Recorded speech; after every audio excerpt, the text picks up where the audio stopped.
This is your ultimate stop for everything sports. The Golden State Media Concepts Sports Podcast. Should I say more? From the NFL, MLB, the NBA to MMA, it's all in here. The Golden State Media Concepts Sports Podcast. Listen now.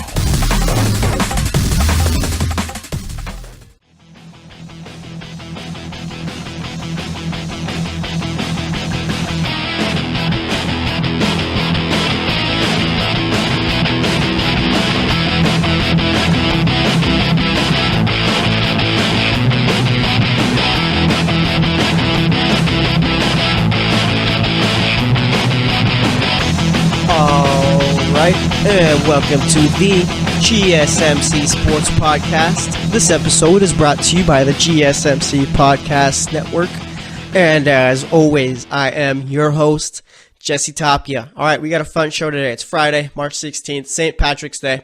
All right, St. Patrick's Day was always fun when I was a little kid in school. I don't know, for some reason I used to give out pickles. Maybe that's just because of the fact that pickles are green, I guess. I'm thinking about it now. I don't really understand the significance of pickles in St. Patrick's Day. Maybe there's some history I got to read up on. But either way, St. Patrick's Day, always fun. I'm sure it gets funner as you're an adult. But yeah, St. Patrick's Day. All right, it's also the second day of the March Madness tournament. All right. Technically, it's like the fourth if you count the play-in games, but I mean, no one really counts those. It's not like the real tournament, all right? So, speaking of that, we're going to be talking March Madness for this first segment, all right? Obviously, the March Madness has begun since Arizona got knocked out in the first round. We're going to be talking about that. Thanks for ruining my bracket, Zona. You really did us a favor there. So we'll be talking about that, talking about the problems I had with that game as far as Arizona goes. Got a bunch of games going on tonight. Couple of good ones going on. We're probably going to talk about more of those more so in the fourth segment. Going to have to spend the first segment talking about yesterday's March Madness games. Fourth one, we'll be talking about this Texas-Nevada game. That is very good. All right, I'm watching it as I'm recording this podcast. You got, as of right now, Texas is up 59-55 on Nevada, but Nevada's been hanging in there, right? Texas has been up for most of the game, but like I said, Nevada's been hanging in there. Got an upset that we had going on today. We got a bunch of games going on tonight, so we'll be talking about those in the last segment, along with making my picks for tonight's NBA games. All right, for the second segment, as we always do, we're going to be recapping Thursday's NBA games. Going to be having some fun there. Trailblazers have won 11 in a row. I think Jazz have won 8 in a row. You got LeBron James yelling at Ty Lue during the game on the bench, so we'll be talking about that. Third segment, as you know, we've been going through NFL free agency this week, and all these teams have quarterbacks now. All right, so we're going to be talking about that and talk about what that means for this year's draft class as far as how many quarterbacks can go in this first round and how many probably we're going to have to wait till the second. So we'll be doing that. Pretty much just spending the whole third segment talking about quarterbacks because everyone loves quarterbacks, don't they? So we'll be doing that. Michael Crabtree got signed by the Ravens. We'll be talking about that in the fourth segment since that's pretty much NFL sports news, anything that has to do with it. All right, maybe we'll check on Tigers' round going on today if we have time. So we'll be doing all that. It's going to be a packed show. So let's get into it, all right? We had Arizona facing off with Buffalo yesterday. I had my eye on that game more because Arizona was my favorite team for the tournament. And that's one thing, too. I got to figure out who my true favorite college basketball team is, all right? This year was kind of Arizona. I could tell because I got frustrated when they lost yesterday. But other than that, I mean, I've never had a true team that I've rooted for year after year. College sports, I feel, are kind of weird as far as having a team to root for because it's not like I can root for my college team right now. I mean, I go to Sac State and they're not like a powerhouse in college football, let alone even, they're like Division I AA. I think they're like an FCS team or whatever. So not really much there. All right. I used to be a Berkeley fan, but that kind of outgrew me. All right. Now it's more so, I guess I'm just rooting for certain teams in certain games. I mean, when Alabama and Auburn play, I'm always going for Auburn. But I don't know. With Alabama bringing it to, that's always fun. But like I said, going back to college basketball, I mean, I still have yet to find a team. I used to like Georgia Tech, but like I said, that kind of outgrew me there. Georgia Tech ever gets good again, then yeah, I'll be a Georgia Tech fan once again. But kind of looking for my team. So if you have suggestions, tweet at the GSMC _sports podcast. No, it's GSMC _sports. That's the Twitter handle. So tweet at that. Give me suggestions. I need to find a team to root for, all right? Because Arizona already got knocked out in the first round. And like I said, they lost to Buffalo. Buffalo was 13th ranked, or the 13th seed team. Arizona's 4th seed, and Buffalo won this one 89-68. Can you believe that? Arizona, the Pac-12 champions, lost to Buffalo by 21 points, all right? And this game was so frustrating to watch, all right? Buffalo pretty much, the Buffalo played this game well the entire game. They were in the driver's seat the entire time, and that's honestly kind of sad to say for Arizona. You're supposed to be a powerhouse college basketball, at least you are in the Pac-12. You shouldn't be losing to teams like Buffalo, and I'm not trying to take too much away from Buffalo, but it's Buffalo. All right? I mean, come on now, Arizona. You have Deandre Ayton, the best player in the country, and that's not up for debate, all right? It is not. Deandre Ayton is a monster playing against little kids, all right? The dude looks like a 40-year-old playing against 19-year-olds. It's ridiculous, all right? Dude's 7-footer, pretty much just plays bully ball the entire time, all right? They should have that's the biggest problem with Arizona in this last game, right? They didn't get Deandre Ayton involved enough. I feel like the guards were more so trying to, how do you say, take over the game and trying to show that, you know what, we don't need Ayton. We can do it too. It's not just all about him. And I feel like that's more so what it was, because you have Ayton pretty much being guarded by these guys that are 6'5", 6'8", around there. Pretty much like me guarding anyone 6 feet or taller. All right, I'm only like 5'5", 5'6". I'm not the best as far as guarding the post, obviously. That's pretty much what it was for these Buffalo players trying to guard Ayton, all right? All Arizona had to throw it up. I was literally telling the buddy I was watching the games with yesterday, tell him, all Arizona has to do, just throw the ball up in the air. It's like when you're playing pickup ball and you got that 6'5", the guy there, and he's the tallest one by far. All you got to do is throw him the ball up. He'll catch it and put it up into the hoop. That's all they had to do with Ayton the entire time. But for some reason, Arizona, whenever they'd run the pick and roll, Ayton would set it. Well, they didn't even run the pick and roll. That's it. Ayton would just go set a screen. All right, the player goes around it and just doesn't give the ball to Ayton at all. All right, pretty much just takes off with it. And that's one thing. They didn't get Ayton involved enough, and that's why they lost. All right, Ayton only took 13 shots, I think it was, finished 6 of 13, 14 points, 13 rebounds. 13 shots ain't enough. All right, Alonzo Trier, supposedly second best player on that team, going to be entering the draft this season, might be a lottery pick. He went 4 of 15. All right, 4 of 15. He didn't get it going. All right, you're taking 15 shots, you're not hitting them. Get the ball to Ayton, let him do his thing. Literally, they throw it up sometimes. Ayton would just pick it up, done. Boom. Instantly, every single time. It's very frustrating to see that Arizona has all this athletic talent, and they seem to fall out year after year, and it makes me look bad. Because you know what? I'm a guy, like this year with the NCAA March Madness tournament, usually I'll make up a bunch of bracket stuff, usually like 3 or 2 or whatever, and those would be my brackets. This year I only made up 1 because I kind of got used to the whole I'm not going to pick every game right, and it's not really fun anymore. I more so enjoy watching the games rather than trying to see how my bracket's doing, because, I mean, in reality, it's just us listening to all these college basketball analysts. All right, me picking, let's see, I picked an upset yesterday. Who did I pick yesterday? Let me see. It sure as heck wasn't Buffalo. I think I picked Rhode Island, or I picked Alabama over Virginia Tech. I mean, if I wasn't paying attention, I don't want to say I had no clue, but I don't know. Alabama, that might be bad because I was kind of following Alabama this season. Let's see. What's one team that a bunch of people picked to upset Miami? All right, yeah, Loyola Chicago, upset Miami. All right, that's one where I saw all on Twitter, all the people I follow. Ooh, I made that pick, good pick by me.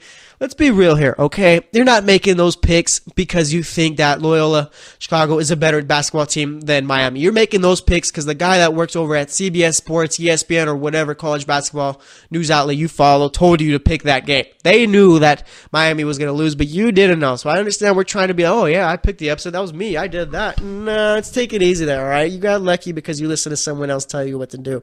That's how it is. So I kind of got, you know what? I have no clue who's winning, who's losing, so I'm just going to make one bracket, pick Arizona to win it, and try and enjoy the tournament.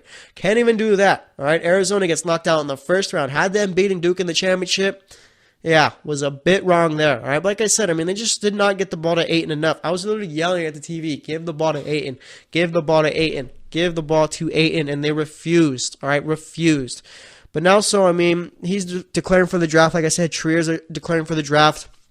Deandre Ayton is the best player in this draft. He will be going number 1 unless some team decides, hey, let's make a mistake real quick and take someone else. All right, I like Bagley.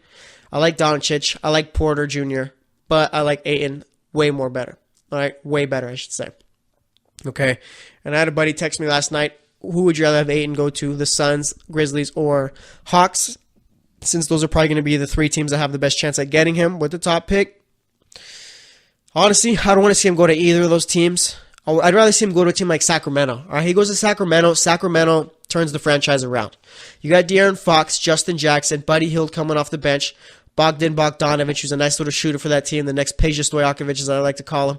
All right, you got Scala Bissier, who I think even then, so the Kings, if they were to land a guy like Ayton, you're probably going to need a player who plays the 4. All right, Labissiere is good, but I think he's more so a guy off the bench. And if you get Ayton, you could trade Willie Cauley-Stein or bring him off the bench. I'm not sure he really cares about it. He seems more like a team player than anything. But either way, I mean, you have a starting 5 of Fox, Bogdanovich, Justin Jackson, Ayton at the 5, and then you bring in a new player to play the 4.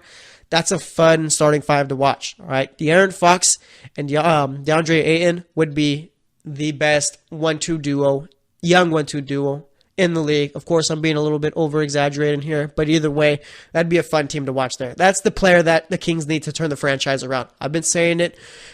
The Kings need that one player, that franchise-changing player, right? That guy you know is a sure thing in the draft. That's DeAndre Ayton, but the Kings just aren't losing enough. They're being too competitive. They got to sit Fox. They got to sit all their rookies if they want to play. And that's even hard then because the team is literally made up of rookies. But you got to put Frank Mason in the starting lineup. I'm not trying to take anything away from Frank Mason. I mean, the dude's been playing well for the Kings this season, but you got to figure out every way you can to lose to get Ayton. Okay, that's the prize of this draft. But if I had to pick between the Grizzlies, Hawks, and Suns, I say go to the Suns. They'd be better used there rather than the Grizzlies or the Hawks. If he goes to the Hawks or Grizzlies, he's just going to be there losing season after losing season. All right, I don't see. Maybe the Grizzlies could pick it up because you got Mike Conley coming back next year. The guy's been spent most of the year injured. Maybe you could trade Marc Gasol and get a couple of first-round picks. Possibly, since Marc Gasol, I mean, he's got no future with that team, I feel. Yeah, he's been with them for quite some time, but it's more so now. He's still got something left in the tank, but now more so it should be used on a contending team, rather than just wasting it with the Grizzlies. And if you have Conley there, that's a guy that can work with Ayton, so that'd be fun to watch. But I say Suns because of the fact that you could have Elfrid Payton playing the point guard position, Devin Booker playing the 2, TJ Warren or Josh Jackson playing the 3 and 4, and then you have Ayton playing the 5. That's where, like I said, Ayton is that player that's going to change the franchise around, but you do need some talent there already. So that's why the Suns or the Kings would be my top picks for him. All right, but either way, like I said, Arizona lost 89-68. Very disappointing for the other games we had going on. Villanova beat Radford 87-61. Kansas beat Pennsylvania 76-60. Penn was making it quite a game in the second half. Kansas just pretty much pulled away as the game progressed later on in the second half. But either way, I mean, Penn was close.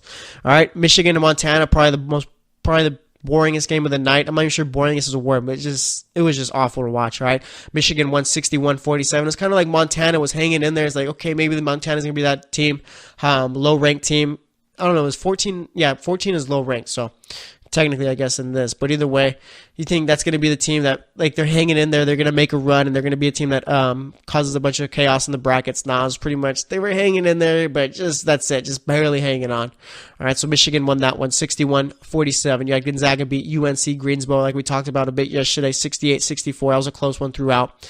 Duke beat Iona 89-67. Like I said, Buffalo beat Arizona 89-68. Tennessee beat Wright State 73-47. Stephen F. Austin lost to Texas Tech 60-70. Ohio State beat South Dakota State 81-73. Kentucky played a good game against Davidson. Davidson just pretty much, that game right there, Davidson just couldn't get that big shot to go through, right? They were close the entire game, but just couldn't take advantage of the opportunities they had later on in the game. So Kentucky won that one 78-73. San Diego State lost to Houston 67-65. That was probably the game of the night. Definitely a fun one there. Then you had Loyola Chicago, everyone's favorite upset pick there, to beat Miami 64-62. Rhode Island beat Oklahoma, like we talked about yesterday, in overtime 83-78. Such a waste to put Oklahoma in the tournament. USC, St. Mary's, Notre Dame all deserved to get in before. All right, then you had Seton Hall beating NC State 94-83. Alabama, that was a fun game to watch there, right? Last 2 minutes, they were ahead for most of it, and Virginia Tech was more so trying to come back rather than take the lead or anything like that.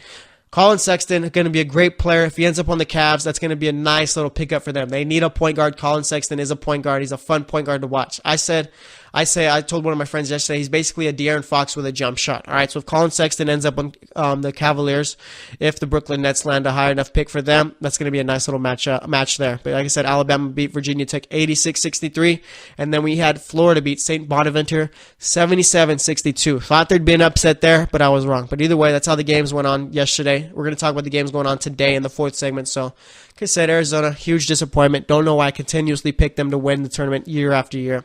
All right, like I said, Alabama, Colin Sexton played a great game yesterday. So, it's going to wrap it up for this segment. Next up, we're going to be talking about yesterday's NBA games, which was Thursday. It's going to be recapping those. Third segment, we'll be talking quarterbacks. So, stay tuned, and we'll be right back.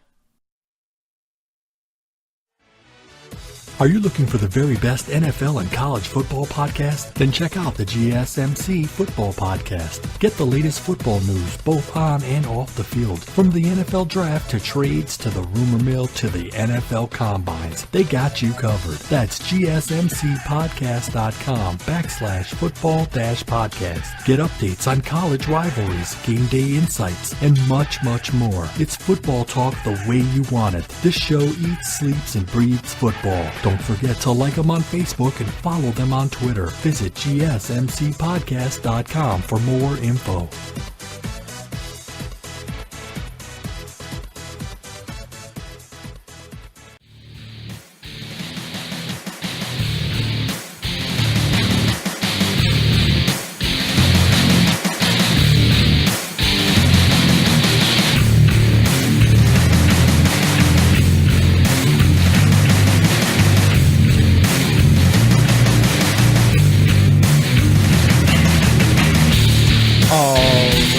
And welcome back to the GSMC Sports Podcast. In that first segment, we basically started talking about yesterday's day in March Madness, which was Thursday. Talked about all the games that went on. Like I said, Arizona had lost to Buffalo by 21, and I believe it was was it 89 to 68 or something like that? 89. I don't know. 89 68, I believe it was, something like that. Loyola Chicago knocked off Miami, and then Alabama knocked off Virginia Tech in an upset there. But for this segment, we're going to move over to the pros. We're going to be talking NBA, talking yesterday's games, which was Thursday. So let's get into it. First up, we had the Raptors facing off with the Pacers in Indiana, and the Raptors won this one 106-99. All right, for Toronto, you had Serge Ibaka with 13 points, 11 rebounds, shot 5 of 13, 3 of 8 from the three-point line. Jonas Valanciunas had 16 points, 17 rebounds, shot 5 of 14 from the field. Kyle Lowry, not the best shooting night from him, 3 of 10 from the field overall, 3 of 7 from a three-point line, 6 rebounds, 6 assists, scored 13 points. Then you had DeMar DeRozan with 24 points, 7 assists, 4 rebounds, shot 8 of 15 from the field, 2 of 5 from the three-point line.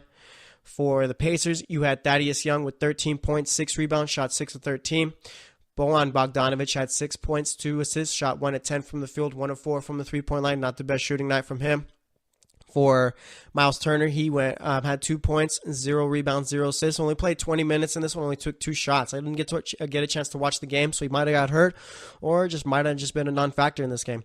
For Corey Joseph, he had 6 points, 4 assists, 3 rebounds, shot 2 of 7 from the field, 1 of 4 from the three-point line. Victor Oladipo shot 8 of 19 from the field, 1 of 4 from the three-point line, 18 points, 5 rebounds. Off the bench, you had Al Jefferson with 20 points, 12 rebounds, shot 9 of 15. Darren Collison had 22 points, 4 assists, 2 rebounds, shot 8 of 11, 3 of 4 from the three-point line. And then you had Lance Stevenson with 10 points, 2 rebounds, shot 4 of 9, 0 of 1 from the three-point line. Toronto keeps going. I mean, they're not slowing down for anyone. They've been winning a whole bunch of games lately, been playing extremely well. As for Indiana, I mean, it's a tough game to beat a team like Toronto here, but nonetheless, they played well, and Toronto was just a better team. So Indiana, nothing to hang your head on. And as of right now, I mean, Indiana could very well be the second best team in the East. So maybe we'll talk more about that in the fourth segment. But either way, nice win for Toronto here. As for the next game, we had Charlotte facing off with the Atlanta Hawks in Atlanta, and Charlotte won this one 129-117. For Charlotte, you had Marvin Williams with 17 points, 3 rebounds, 3 assists, shot 7 of 9, 3 of 5 from the three-point line. Michael Kidd-Gilchrist had 11 points, 2 rebounds, shot 5 of 5. Dwight Howard had 33 points, 12 rebounds, shot 13 of 20 there. Dude's been having a great season, but no one likes to talk about Dwight because no one really likes Dwight. Right? I mean, I don't have a problem with Dwight Howard personally, but I mean, I do understand, I guess, why he's more so not very well liked along in the NBA. I mean, that whole way he left the Magic wasn't really too pretty. Lakers, I mean, that was just a disaster. And then with the Rockets, I mean, that just didn't work out at all. So either way, I mean, he's been playing really well this season. Then you had Kemba Walker with 24 points, 8 assists, 4 rebounds, shot 6 of 14 from the field, 6 of 10 from the three-point line. Had a nice little game from him. Nicholas Batum with the triple-double here. 10 points, 10 rebounds, 16 assists, shot 4 of 9, 2 of 4 from the three-point line. Off the bench, you had Frank Kaminsky with 11 points, shot 3 of 8 from the field, 2 of 4 from the three-point line. Jeremy Lamb, 11 points, 5 rebounds, shot 3 of 8, 2 of 3 from the three-point line. And then you had Malik Monk with 7 points in 15 minutes, also 4 rebounds, shot 3 of 8, 1 of 3 from the three-point line. With Malik Monk really hasn't turned out to be the rookie, I'm sure, the scorer they expected him to be this season, but nonetheless, I mean, when he's out here towards the end of the season, he's out here producing at least, not a bunch or anything like that, but nonetheless, he's producing.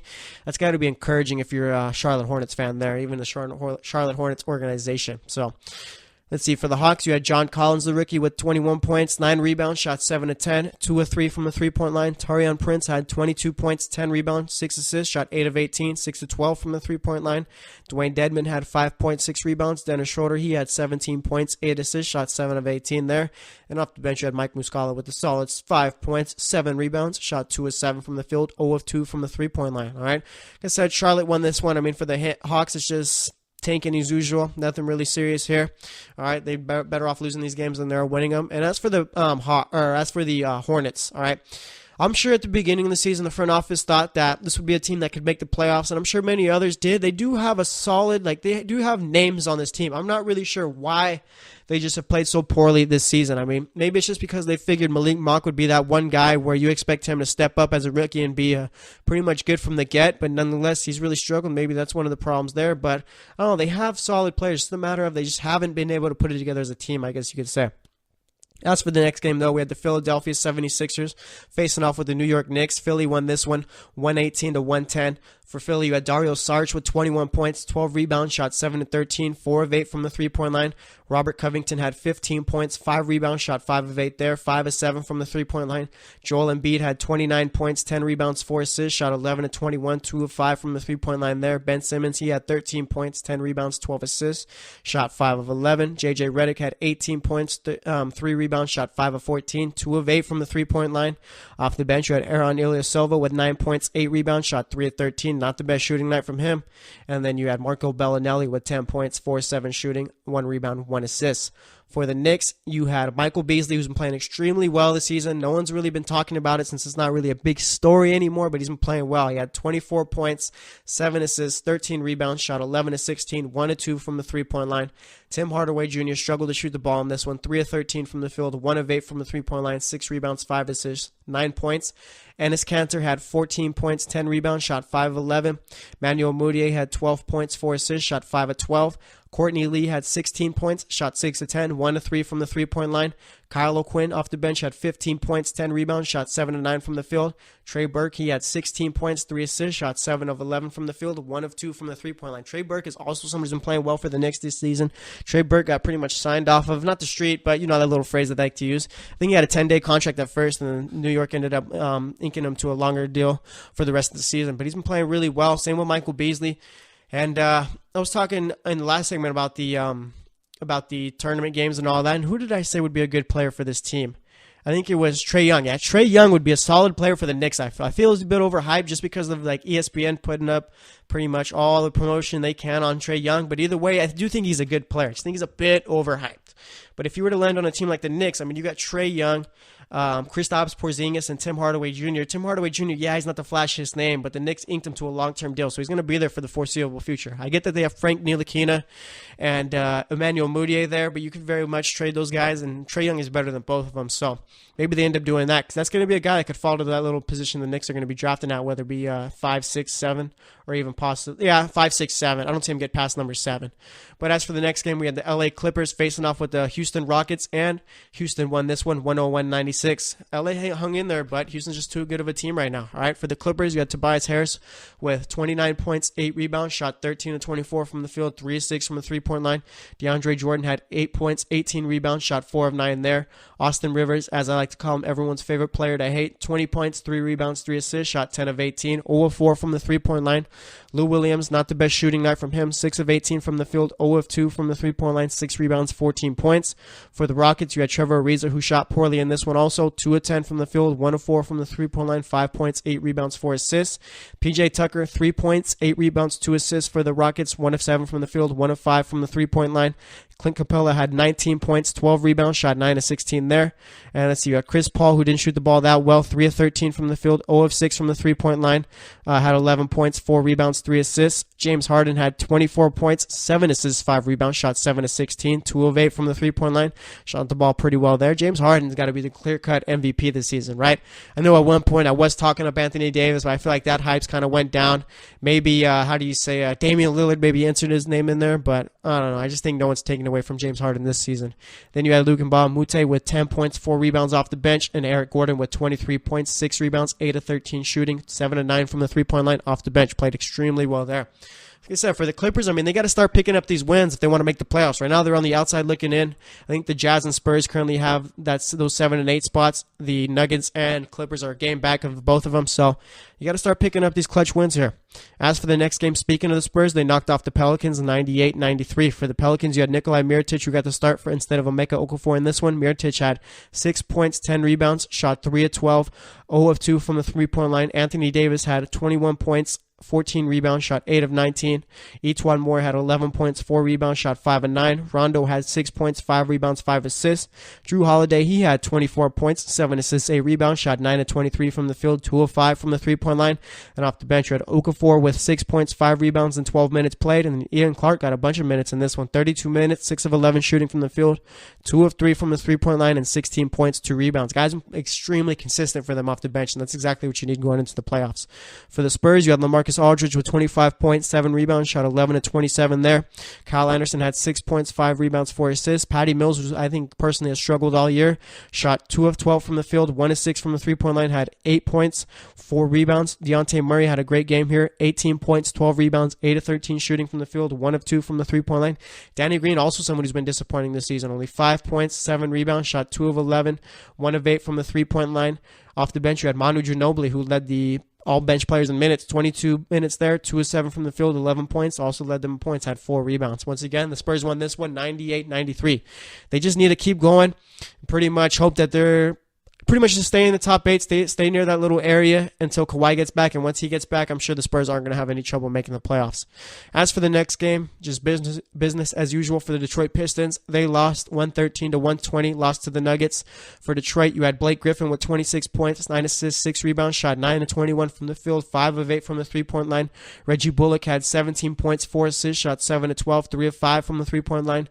Andre Drummond, he had 21 points, 17 rebounds, shot 9 of 18. And then for the Nuggets, you had Paul Millsap with 14 points, 4 rebounds, 3 assists, shot 6 of 12, 2 of 4 from the three-point line. Wilson Chandler had 0 points, 0 of 6 from the field shooting, 8 rebounds, 5 assists, the goose egg there. Nikola Jokic had a triple-double, 23 points, 12 rebounds, 10 assists, shot 8 of 15, 2 of 5 from the three-point line. He's just got to develop a more solid defensive game. If he does that, he's the best center in the league. He does everything on offense, like pretty much not perfect, but just plays really well on all 3 phases, like rebounds, assists, points, everything else too. And then, like I said, just defense is what he's got to work on. So we'll see if he could fix it up there. As for Jamal Murray, he had 26 points, 9 rebounds, shot 9 of 17, 5 of 8 from the three-point line. Gary Harris had 11 points, 2 rebounds, 2 assists, shot 5 of 7. Trey Lyles had 9 points, 3 rebounds off the bench, shot 3 of 4. And then you had Will Barton, who's been pretty solid off the bench for them. 23 points, 4 rebounds, 3 assists, shot 8 of 16, 1 of 5 from the three-point line. As for the next game up, we had the Phoenix Suns facing off with the Utah Jazz. Utah blew out Phoenix 116-88. For Phoenix, you had TJ Warren with 19 points, 6 rebounds, shot 8 of 18. Alfred Payton had 4 points, only 17 minutes played in this one. Not sure if he got hurt, but either way, just low game for him. Devin Booker had 34 minutes played in this one, 3 of 18 shooting from the field, 1 of 4 from the three-point line, 5 rebounds, only 12 points. And then off the bench, you had Josh Jackson, who led all scorers with 17 points, 9 rebounds, shot 6 of 11 there. Like I said, I mean, a starting 5 of Booker, Payton, Jackson, Warren, and Ayton would be very fun to watch. Hopefully it works out there. For the Utah Jazz, you had Derek Favors with only 5 points, shot 2 of 8 from the field, had 6 rebounds. Joe Ingles had 17 points, 3 assists, shot 6 of 13, 4 of 9 from the three-point line. Rudy Gobert, he had 21 points, 13 rebounds, shot 8 of 11. Ricky Rubio, 12 points, 11 assists, shot 5 of 15, 2 of 6 from the three-point line. Got into it a bit with some players from the Suns, all right? I can't remember who exactly bumped into him. You had Marquise Chris knock him down. This is the second time in 2 weeks, I believe it is, that Ricky Rubio's got into it with other players of a different team. A couple weeks ago, I think it was, or last week, he got into it with the Minnesota Timberwolves players. Maybe it could be, again, this is all just speculation. Maybe Ricky Rubio isn't like the nice guy. Maybe he's the one who's causing this. Who knows? But either way, he's gotten into it a bit with a couple of teams. Jonas Jerebko had 6 points, 5 rebounds off the bench, and then you had Jay Crowder with 15 points, 8 rebounds, shot 5 of 10, 2 of 5 from the three-point line off the bench for the Jazz. Once again, they won 116-88. Really hope the Jazz end up making the playoffs. That's a real fun team to watch. I think they essentially will. They've been a real good team this season. And then for the final game of the night, you had the Cleveland Cavaliers facing off with the Portland Trailblazers, and the Portland Trailblazers won this one 113-105. You had LeBron James for Cleveland with 35 points, 14 rebounds, 6 assists, shot 15 of 25 from the field, 1 of 4 from the three-point line. It's crazy how LeBron pretty much has rebound numbers the same of a center. The dude's nowhere near that same height, but the guy's out there always bringing in boards. All right, Jeff Green, he had 16 points, 5 rebounds, 4 assists, shot 5 of 12, 1 of 4 from the three-point line. Kyle Korver had 19 points, shot 7 of 13, 3 of 8 from the three-point line there in his second start with the team. J.R. Smith off the bench had only 3 points, 1 of 3 shooting, 1 of 2 from the three-point line. You had Jordan Clarkson with 14 points, 3 rebounds, 3 assists, shot 6 of 12, 1 of 5 from the three-point line. For the Trailblazers, you had Al-Farouq Aminu with 11 points, 9 rebounds, shot 4 of 8, 3 of 6 from the three-point line. Mo Harkless had 17 points, 5 rebounds. Joseph Nurkic had 7 points, 10 rebounds. Damian Lillard had 24 points, 9 assists, shot 7 of 20, 1 of 8 from the three-point line. Struggled shooting, but nonetheless put up big points here. And then CJ McCollum also put up big points. 29 points, 3 assists, shot 12 of 24, 3 of 10 from the three-point line. And then off the bench, you had Evan Turner with 11 points, 7 rebounds, 5 assists, shot 5 of 10 there.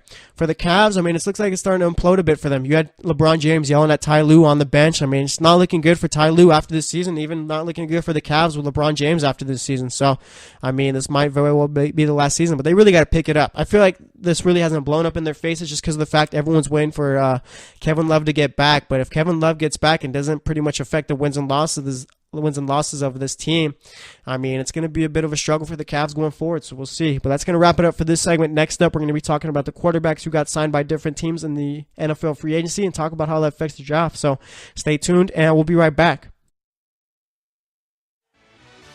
Check out the show that's built on the MMA, from the UFC to extreme cage fighting. They got the fights covered. Check out the GSMC MMA podcast. Get the latest news on past or upcoming fights. Join us as we talk to and about some of the biggest names in the MMA, past, present, and future. When it's the fight game, there's just one show to check out. GSMCpodcast.com/MMA-podcast. Don't forget to like them on Facebook and follow them on Twitter. Visit GSMCpodcast.com for more info.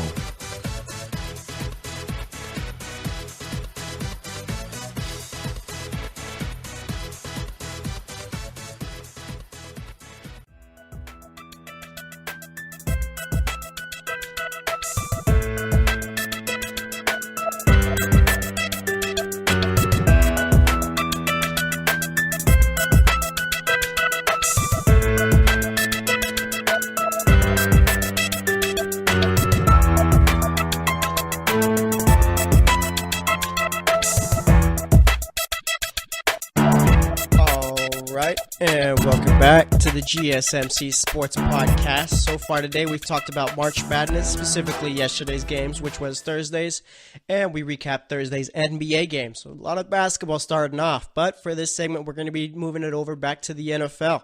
All right, going to be talking about the teams who signed veteran quarterbacks and how that affects the players in the draft. All right, so we'll be doing that. Pretty much talk about anything else that comes to mind as far as quarterbacks and the draft goes. So let's get into it, all right?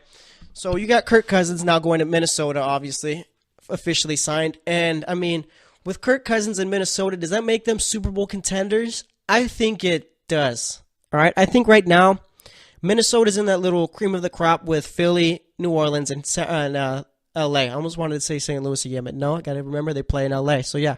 That puts him in that position there, okay? Kirk Cousins isn't a top 5 quarterback. I think he's probably barely a top 10 quarterback, but he's a quarterback that's not really going to hurt you. I think he's going to do more good than he ever does bad, all right? With the last few years with Washington, he didn't really have too many weapons, and I think we could all agree on that. Never really too much there. I don't know, just with him, it's just kind of weird. They never really put enough around him for him to succeed enough, and he still put big numbers too. So I think now with the Vikings, I mean, he's going to be throwing it to Adam Thielen, going to be throwing it to Stephon Diggs. Who else he's got out there? He's got Dalvin Cook. He's got Latavius Murray, who's going to be restructuring his contract, though, so he can become a free agent after 2018, so he probably won't be there long. But I understand Murray doing that just because of the fact that Cook is going to be the guy there. And then you got a top defense in the league right there, all right? This is probably the best team Cousins has ever played on, just comparing to all the Washington teams he played for year after year, all right? But either way here, I mean, Cousins, like I said, he's put up big numbers, had a similar season to Case Keenum last year, so I think he's a bit better than Keenum just because of the fact that Cousins has been doing all this for longer.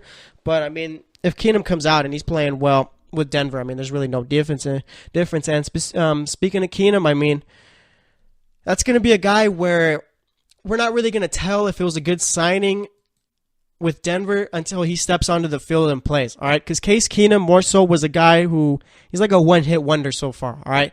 with the Rams and with the Texans, really didn't do too much. But other than that, I mean, with the Vikings, when he had real talent around him, he played extremely well. Kind of falls into that whole little Nick Foles type of area where Foles really hasn't been much without good players around him, but nonetheless, he succeeds when he does have a decent team there. So I think that's how Keenum's going to be. He's got good players, too. You got Thomas and Sanders playing receiver. You got Anderson at the running back position. You do need to fix up that line. You probably do need a tight end in order, like, just to put with Keenum, just have like a little security guy, like how Kyle Rudolph was. And then on the defense, I mean, it's more so they're not going to be on the field as much as they were last season. So I think they're going to be playing a whole lot better than what they were last season.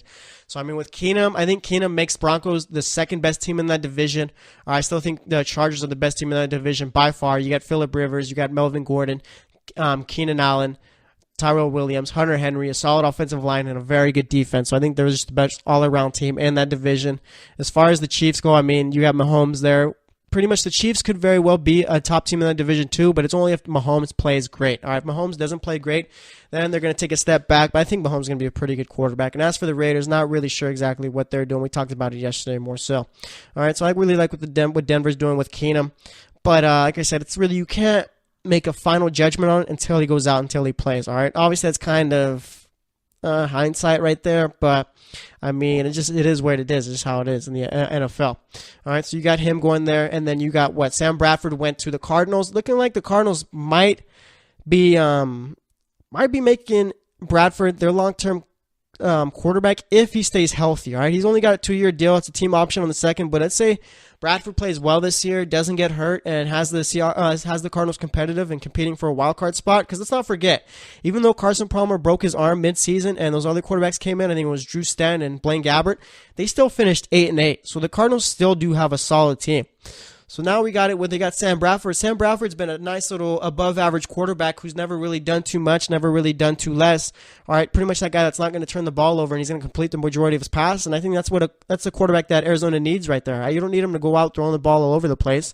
You got Larry Fitzgerald. You throw the ball to him, he's more than likely going to end up with it. And you got David Johnson, where you can run the offense through him. So, I mean, with the Cardinals, they got their guy there. It's going to be very interesting. The NFC West could very well be one of the best divisions of football. The NFC is going to be the best conference in football. They have a lot of good teams there. All right, then you got the Jets, kind of confused as to what they're doing. You signed Josh McCown for a year. You signed Teddy Bridgewater for a year. And now I still think they're drafting a quarterback. So it's maybe more so because it seemed like I read that when they signed Josh McCown to the 1-year deal, all right, looked like they said that they were going to make him the starter this season, and I don't get doing that and then signing Teddy Bridgewater. If you're telling McCown, hey, you're going to be our guy this season, you're going to be the starter so we could groom the other quarterback, why do you bring in Bridgewater? And maybe more so, I'm under the wrong mentality that they're going to be drafting a quarterback in the first round, but either way, they have to be drafting a quarterback. All right, it doesn't make sense to me to sign Teddy Bridgewater to a 1-year deal if you're already telling McCown he's going to be the starter, because what's the point of keeping Teddy out there if you're not going to play him? And again, I'm sure he is going to end up being the starter at one point this season, but I mean, just the way it's all came out right here in the offseason, this is how we have to talk about it. So either way, though, the Jets got those two quarterbacks, and then you got the Buffalo Bills, who were the ones to sign A.J. McCarron to a 2-year deal. I think it's like every other quarterback I feel got this kind of deal. All right, it's a 1-year guarantee, 2nd-year team option. And with A.J. McCarron, he's been a loser in free agency for quarterbacks. All right, probably thought he was going to be getting a starting quarterback job somewhere rather than just be a stopgap guy for someone. But nonetheless, that's what he's going to be for Buffalo unless McCarron comes out and is an all-time great quarterback, is throwing the ball over the place and gets them to the playoffs. I just don't see McCarron being the long-term starter with that team. And another player who's been a loser so far in the free agency, I guess, is Nick Foles. All right, obviously he's playing for the Eagles and he would need to be traded to move teams, but all of these teams got their veteran quarterbacks. Now it's just a matter of if they want to draft rookies or not to develop. Nick Foles, there's no place for him in the NFL right now as a starting quarterback. So he's going to be sticking around in Philly. I just don't see any team trading for him unless somehow they get a whole bunch of players hurt at the quarterback position. But like I said, I mean, there's no value for Nick Foles there. Philly wanted a 1st and a 4th along with a couple of other picks, and they're not going to be getting that at all. Nothing near that for Nick Foles. So with him, it's more so he's just probably going to be starting the first few games of the season and then let Wentz come in. If I'm Foles, I'm trying to work out a long-term deal with Philly to be the backup. Right now, the value for a quarterback at the minimum for a starter is about $20 million, it's looking like. And for a backup, if you're really good, you could be getting anywhere from 10 to 15. So if I'm Philly, I'm telling him, hey, sign me to like a 3-4-year deal, $10 million a year. All right, maybe give him about, $10 million a year, 4 years, that's $40 million. Maybe give him about 25 guaranteed. and pretty much just go from there. I mean, like I said, I just don't see him leaving the Philadelphia Eagles this season just because there's no spot for him to go to. All right, like I said, every team that needed a quarterback has a quarterback now, so we'll see. But and then you got the Browns, who ended up getting Tyrod Taylor, and Hugh Jackson came out and said that Tyrod's going to be the starter this season. There's not going to be a competition. I like that move. The Browns could make the playoffs. They could be a playoff team. All right, if Tyrod could take the Bills to the playoffs, and yes, I understand they had LaShawn McCoy, but other than that, they had no one else out there. All right, so if Tyrod Taylor could take that team to the playoffs, he could take the Browns to the playoffs. The Browns have Jarvis Landry, all right, Corey Coleman, Josh Gordon, Carlos Hyde, and David Njoku. Along with the young defense, they got to develop some more and pretty much keep adding to. But nonetheless, this could be a very good team. And that's one thing, too, I want to talk about Cleveland with. All right, they signed Carlos Hyde. That pretty much ensures that they won't be taking Saquon Barkley with the first or fourth pick. All right, you're not going to draft a running back that high just to split time with a guy like Carlos Hyde, because they signed Hyde to a 3-year, $15 million deal. Obviously, you have big plans for him if you sign him to a 3-year deal. So I don't see them getting Barkley. And now that we're talking about the draft, let's just get into it as far as the quarterbacks go. We'll start off with the Browns. I mean, are they going to be taking a quarterback at the first or fourth pick? I say you take it with the fourth pick and trade the first pick if you can. You're going to get a whole lot of value for the first pick, more so than you would for the fourth pick, which even is going to give you high value there. But you already have your starting quarterback for this season. So, I mean, trade the first, draft the quarterback with the fourth. It'll probably be a Sam Darnold or Josh Allen. Have them develop for a year unless Tyrod Taylor pretty much blows up and plays extremely well. But even then, so, I mean, at least you got good quarterback insurance there. So, I mean, if I'm the Browns, I'm not even sure if they're taking a quarterback first round, though, just because of the fact that they got Tyrod Taylor as the starter for the season already. All right, then you got the Broncos, who, I mean, signed Case Keenum to a 2-year deal, and that doesn't mean Case Keenum stays a long term, obviously. So obviously they still have some plans to draft a quarterback, but with Keenum out there, I mean, they gave him a nice little amount of money. Do you draft a quarterback in the first round, or do you just wait and trade back maybe? All right, that's a possibility there. All right, the Jets are honestly the team that's probably going to be I think they might just be the first team that takes a quarterback in that first round. All right, the Browns could be, but I just don't think it'll be them, and I don't think it'll be the Broncos. All right, I know I'm figuring that John Elway figures that this Broncos team needs to win now. That's why you go out and get a Case Keenum. They have too many good players on this team to be wasting the years. All right. But the last 2 years were wasted. Those were Super Bowl contending years, and John Elway wasted those. So now he's got to start winning. Now I doubt he takes a quarterback first round. All right, and then like I said, the Jets are probably going to be the team that takes a quarterback first in this first round of the draft at number 6, unless the Bills trade up. But we'll talk about the Bills anyways taking a quarterback, which I think they will be. So the Jets, I'm sure they're going to end up taking a quarterback. They could probably have their hand at Darnold, Rosen, Mayfield, or whoever else. All right, so that's going to be a quarterback there, and then you got the Buffalo Bills, who I think are going to end up trading into the top 5 to get a quarterback. Whether it be trading for the number 4 pick or the number 5 pick remains to be seen. But either way, they're going to be taking a quarterback there too. It could probably be a Josh Rosen or a Baker Mayfield, so we'll see there. And then after that, I mean, the Dolphins look like they were going to be taking a quarterback, but I think they only take a quarterback if Mayfield is there because it seems like they really like him. But even then, so I'm not even sure if they do because it seems like they're trying to win now. All right? You picked up Wilson and Amendola. You signed Josh Sitton to be your starting right guard. You cut Pouncey, and then no later than an hour, you go out and trade for Daniel Kilgore from San Francisco, who's got a 3-year deal. All right, you traded for Robert Quinn. Those are all win now moves. So I think they're trying to finally build a solid team for Tannehill, something for him to work with. And Tannehill restructured to give his team more cap. And according to Armando Salguero of the Miami Herald, one of their Dolphins beat writers, it seems like the Dolphins are still trying to make moves. So they're not done yet. So I'm not even sure if they take a quarterback there. And then after that, maybe you see a quarterback go in the late 20s, maybe do a team like the Saints. But I mean, there's not really a big market for quarterbacks in this first round. I doubt we see more than 3 quarterbacks get drafted in the first round, unless these teams do like the veterans they got, but they still feel like they need to develop some guys back there. So we'll see. But that's all I got to say about that. Next up, we're going to be talking about Michael Crabtree going to the Ravens. The Patriots signed Adrienne Claiborne from Atlanta, so we'll talk about that. Talk about the other March Madness games that went on today, and we'll be making my picks for tonight's NBA game. So stay tuned, and we'll be right back.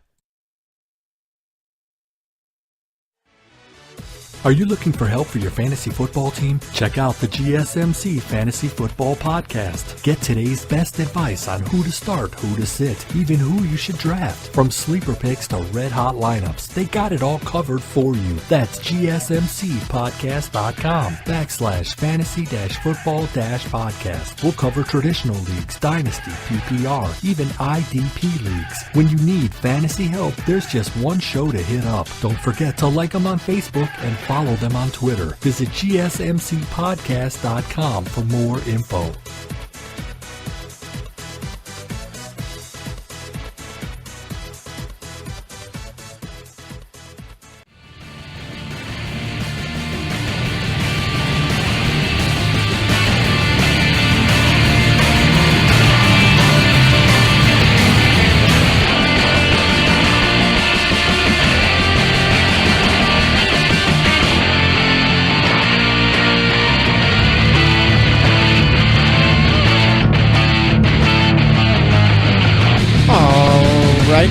and welcome back to the GSMC Sports Podcast.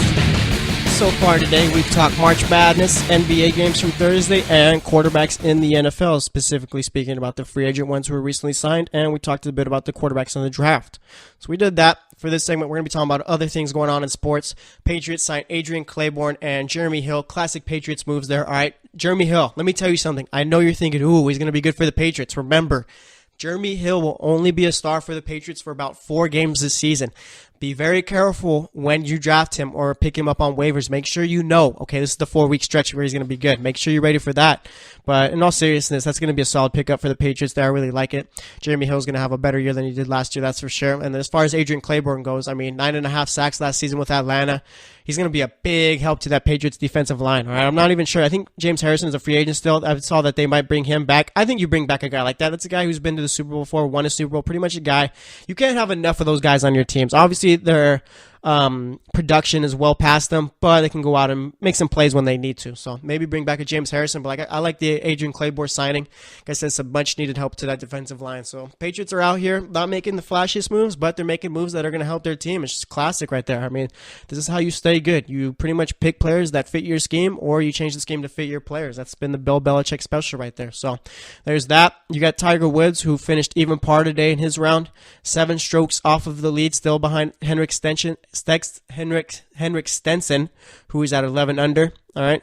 Let's see. You got Ricky Fowler, who's 5 strokes off the lead at 6 under. So, I don't know. Henrik Stenson's been playing well. Tiger Woods isn't out of the tournament yet. I mean, as far as being able to win it, he could have a big day tomorrow. All right. And just kind of chip away as each day goes on. You got till Sunday, pretty much till the end of Sunday to do it. So, I wouldn't give up on Tiger yet. So, that's pretty much a little update on Tiger going on. Let's see. What else we got going on? Oh, yeah. Michael Crabtree signed with the Ravens. 3-year deal, I believe it is. Nice little pickup for them. Nice little pickup for Joe Flacco. Like I said, the dude can't throw the ball more than 5 yards down the field. So, I mean, him and Crabtree's probably going to have a decent little season. Probably not as good as he did with Oakland this season. And I still don't get why the Raiders cut him and brought in Nelson. I think that's probably more so a culture change there. But Nelson, that doesn't make him any better. If anything, that makes their receiving corps worse. So, either way, though, I like Crabtree there. I think he's going to be a good fit. Going to be kind of like how he was in San Francisco. With a quarterback who really doesn't have that big of an arm, like an Alex Smith type, but nonetheless, he's going to play well. All right, so I like the idea of Crabtree in Baltimore. And then let's see, there was some other news going on today I think I missed. I mean, we haven't talked about the Titans getting Dion Lewis. They're going to have a nice little 1-2 duo with him and Derrick Henry, so that's going to be fun to watch there. But other than that, it's pretty much all for football news. Now let's look at the games going on in March Madness today. Like I said, I was watching that Texas and Nevada game as I was recording this podcast. It just finished up. By the time this is out, you're already going to know the score. But nonetheless, that was a good game. All right, Texas and Nevada were going back and forth, and Nevada just pretty much wanted it more, I guess you could say. But let's go over the scores from today. You had Cincinnati facing off with Georgia State. Cincinnati won this one 68-53. North Carolina beat Lipscomb 84-66. Purdue knocked off Cal State Fullerton. Didn't even know Cal State Fullerton was in the tournament, but nonetheless, Purdue won 74-48. I think they lost their best player in today's game with a fractured elbow, I believe it was. West Virginia beat Murray State 85-68. I love watching that press defense the entire time. It's fun because no other team does it. Then you had Marshall knocking off Wichita State with the upset here. Number 13 seeded Marshall knocks off number 4 seeded Wichita State 81-75. We Are Marshall, one of the best sports movies ever. One of my personal favorites. All right. Big win for Marshall here. Then like I said, you had Texas facing off with Nevada. Nevada was a 7 seed. Texas was a 10 seed. And Nevada won this one in overtime, 87-83. Back and forth game, 3 after 3 after 3. Just a fun one to watch. All right. Then you had Texas A&M facing off with Providence. Thought Providence would be able to knock off Texas A&M. Those Big East teams are always fun to watch in the tournament. But Texas A&M pulled out the win, 73-69. These football program SEC teams are starting to take a step up in the basketball life. Right? I'm starting to see Texas A&M, Alabama, Auburn. Those are some good teams there. Then you had Butler facing off with Arkansas. Arkansas was the higher seeded team, but I mean, no one in their right mind thought Butler was going to lose this one, right? I mean, they won this game by 17. They won 79-62. The only way you pick Arkansas is if you're an Arkansas fan. We cannot sleep on Butler at all right? I mean, just easy pick here. Like I said, they won 79-62. Then we got Bucknell facing off with Michigan State. This one just went started as I'm recording the podcast. Michigan State, I'm sure, is going to win, but Michigan State is always good for a surprise, so maybe they lose this one. Then we got Texas Southern facing off with Xavier. I think Xavier's going to win that one. Charleston versus Auburn. Auburn should win that one. Virginia's got their game going on later tonight. Then we got Syracuse versus TCU. Syracuse is number 11. TCU is ranked number 6. I'm going to go with Syracuse in this one, all right? Syracuse usually is last few years has struggled in the regular season, but manages always to play well in the tournament. I think this is going to be one of those times where I think they're going to knock off number 6 TCU. Then we got Michael Porter Jr. in his second game of the season with Missouri facing off with Florida State. That's going to be a fun one to watch there. I think Missouri's going to be able to pull it off. And then we got New Mexico State facing off with Clemson, right? New Mexico State's ranked is seeded number 12. Clemson seeded number 5. Clemson's only a favorite by 3.5. New Mexico State very well could pull off the opposite here, so it's going to be real interesting to see what we got going on there. But those are the rest of the games going on. Let's see. We got games going on right now. We got Creighton facing off with Kansas State. That's going to be a fun one. Creighton's usually a good team. Like I said, those Big East teams always step up when it matters most in the tournament. So I wouldn't be surprised if Creighton knocks off Kansas State here too. So now we're going to make my picks for tonight's NBA games. Only got 6 games going on tonight, but we got a couple of good ones. We got the Celtics facing off with the Magic. I got the Celtics winning this one. No Aaron Gordon, no Kyrie Irving, but Celtics nonetheless have the better team, so I got them winning this one. Then we got the Nets facing off with the Philadelphia 76ers. I'm going to go with the 76ers in this one. Really, no reason to pick the Nets. They're a bad team right now. The 76ers are trying to solidify their seeding as far as the East goes. Right now, they're the 6th seed. Could very well finish in that top 5 or top 4. We'll see. But I got the Sixers winning that one. And then we got the Mavericks facing off with the Raptors. I got to go Toronto on this one. This is an easy pick. Mavericks aren't that good of a team. Toronto's a very good team. Mavericks are trying to tank, and Toronto's probably the 3rd best team in this league, so I'm going with Toronto. Then we got the Clippers facing off with the Thunder. All right. Clippers got to start winning. Game back of San Antonio and Utah for that 7 and 8 seed, along with Nuggets, who are also a game back. Clippers lost yesterday, a close one to the Rockets, 96-101. They got to win this game, and I think they are. I think they're going to be able to knock off the Thunder. This one's in Oklahoma City, so it's going to be tough, but nonetheless, I'm going with the Clippers in this one. Then we got the Kings facing off with the Warriors. Warriors are favored by 8.5. No KD in this one, no Steph Curry, no Klay Thompson. Going to be a problem. I'm going with the Kings. Kings usually pull off one win against the Warriors one time a year. I think it's going to be that one time a year unless somehow I forgot that they won this year, which I highly doubt. But either way, I got the Kings knocking off the Warriors. That's wild. Usually I pick the Warriors either way, but I don't know. I think the Kings are going to be able to pull off the win here. Then we got the Miami Heat facing off with the LA Lakers. I'm going to go with the Heat in this one, all right? I'm not sure if Whiteside or Wade are playing. Even if they aren't, I'm still going to go with the Heat. All right, the Lakers have been playing all right lately, playing pretty well, actually, I should say. The Heat, coming off of a tough loss against Sacramento a couple days ago. I think Goran Dragic is going to play pretty well in this one, so I'm going with the Heat in this one. To recap my picks, I got the Celtics beating the Magic, the Sixers beating the Nets, the Raptors beating the Mavericks, Clippers beating the Thunder, Kings beating the Warriors, and the Heat beating the Lakers. 3 upset picks tonight, and that is it. Clippers, Kings, and Heat games. I'm picking them to win, all right? So that's actually going to wrap it up for today's show. Today we talked about March Madness. We talked about yesterday's NBA games, talked about quarterbacks. Like I said, don't be surprised if there's only 2 or 3 quarterbacks going in the first round. I would not be surprised at all if that happened. And then for this 4th segment, talked about Jeremy Hill and Adrienne Claiborne going to the Patriots. Both big moves there. Patriots needed a running back. Jeremy Hill's going to play well for this team. Like I said, he's only going to play well for about 4 games. That's usually how it goes for a Patriots running back. So be careful when you're picking him up. And Adrienne Claiborne, that's a big pickup for the Patriots here. Their defensive line was pretty weak last season, so I think he's going to be a big help. Had 9.5 sacks with Atlanta this past season, so like I said, can only do good. Then you got Crabtree going to the Ravens. I think that's a nice little pickup for Joe Flacco, who's struggled the last few years. Maybe he'll be able to pick up with a guy like Crabtree out there. Probably the best receiver they've had in the last few years. And then let's see what else we got going on. You got Deion Lewis moving over to Tennessee. Him and Derrick Henry are going to be a nice little duo there. Talked about today's March Madness games, and we made my picks for tonight's NBA games. So thanks for listening to the GSMC Sports Podcast. As always, I am your host, Jesse Tapia. We'll be back on Tuesday, so stay tuned, and we'll talk to you later.